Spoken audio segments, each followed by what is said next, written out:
Am I the stupid for telling my son's father, Nevermind, and that he isn't meeting his kid? My son is young and his father has never met him. We had gone to court when my son was like 1 and he, at that point, said he wasn't ready to be a father, and ultimately wanted nothing to do with our child. I was awarded visitation at my own discretion and child support. Well, last year he had reached out completely random on FB, and said he was ready to meet our kid, and said that he turned his life around and regrets every single day of not being here. At this point, he spoke to our son, but in the end my son decided he wasn't ready to meet him yet. Not a big deal, really.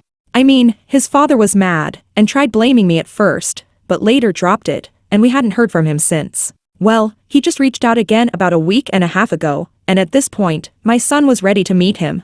We made a plan and everything was great. He was being super attentive and checking in every single day. He appeared to be really involved, and everything was truly great. However, he calls me last night, and I don't know if he was drinking or what was up with the sudden attitude, but he was being nasty and telling me, "I will take that boy from you if you do anything that I don't agree with." He was accusing me of spending the child support money on myself, despite me giving him no reason to think this. I told him to stop speaking to me like that, and he said it a few more times before I finally snapped and said, "You know what? Never mind. I'm not bringing my son to meet you when you are telling me you are taking him from me. You're not meeting him."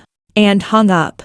I didn't realize my son heard the whole thing. He was standing on the other side of the door, and I was unaware. He is obviously on my side, but definitely a bit bummed and just keeps saying, he can't believe his dad had the audacity to treat me like that, and kept saying, "Mom, I want you to know that I would always choose you even if he brought you to court," and it was incredibly sad. I reached out to a friend today, because this is seriously mentally destroying me, because I know deep down my son still wants to meet him, and my friend basically told me that I was stupid, and I had no right to keep my kid from him. Went on to say, "So what if he takes him?